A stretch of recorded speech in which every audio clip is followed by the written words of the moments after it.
Assalamualaikum warahmatullahi wabarakatuh. Saya Aldron Jaya ZR dengan NIM 230018162. Di sini ada tugas video makalah untuk menjelaskan sebuah VPN. Yang pertama, fungsi utama VPN dalam keamanan jaringan. VPN itu berfungsi sebagai penghubung aman antara pengguna dan internet dengan cara mengenkripsi lalu lintas data. Ini menjaga privasi dan melindungi data dari ancaman seperti penyadapan, terutama saat menggunakan jaringan publik, misalnya Wi-Fi di kafe atau bandara. Saat kita pergi kemana-mana gitu bisa menggunakan VPN itu dia mengenkripsi jaringan publik. Kemudian yang kedua itu protokol VPN dengan enkripsi tinggi. Ada pilihannya yaitu yang pertama itu PPTP point to point tunneling protocol, itu enkripsinya lemah, tidak direkomendasikan. Kemudian ada L2TP, itu layer 2 tunneling protocol, lebih aman saat dipasangkan dengan AppSec. Kemudian ada OpenVPN, itu sangat direkomendasikan karena menggunakan enkripsi tingkat tinggi seperti AES256, sangat direkomendasikan. Kemudian ada Telnet. Telnet itu bukan protokol VPN dan tidak aman karena tidak mengenkripsi data. Kemudian jawaban yang benar itu adalah OpenVPN mengenai protokol VPN enkripsi tinggi. Yang ketiga adalah pernyataan yang bukan keuntungan VPN, yaitu pengurangan bandwidth jaringan. VPN itu justru menambah pengurangan bandwidth jaringan karena proses enkripsi bukan menguranginya. Penjelasannya itu karena pernyataan itu ada empat, yaitu yang pertama itu akses konten geografis, yaitu menjadi sebuah keuntungan bagi VPN. Kemudian perlindungan data publik itu juga sebuah keuntungan, penyembunyian alamat IP itu juga sebuah keuntungan.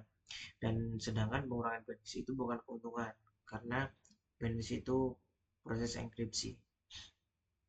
Kemudian yang keempat, keamanan jaringan lokal dengan VPN. VPN memungkinkan karyawan mengakses jaringan internal perusahaan secara aman dari rumah ataupun luar negeri, seolah-olah mereka sedang terhubung langsung ke jaringan kantor. Jadi dimanapun tempatnya berada, di luar kota, di luar negeri itu tidak menjadi penghalang.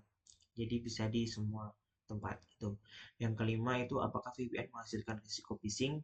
Jawabannya tidak. VPN melindungi koneksi dan IP address, tetapi tidak melindungi dari situs palsu phishing.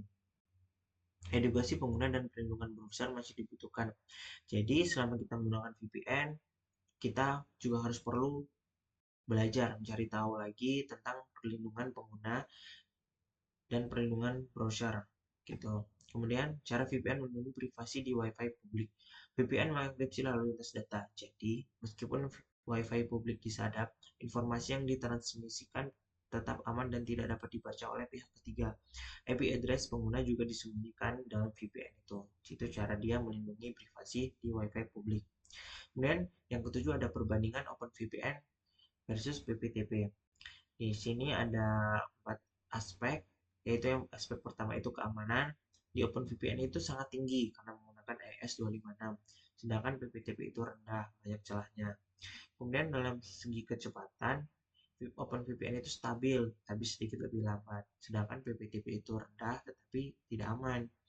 Kemudian dalam kompatibilitas, OpenVPN itu cross-platform, yaitu dia bisa Windows, Linux, macOS.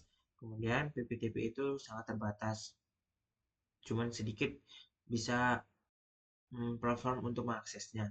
Kemudian rekomendasinya itu OpenVPN itu sangat direkomendasikan, sedangkan PPTP itu sudah usang, tidak disarankan, mungkin sudah jadul, jadi tidak disarankan gitu.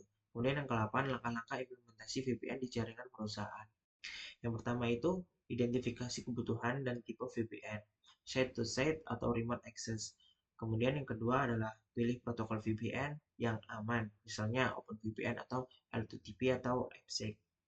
Kemudian yang ketiga, pasang VPN server di jaringan internal.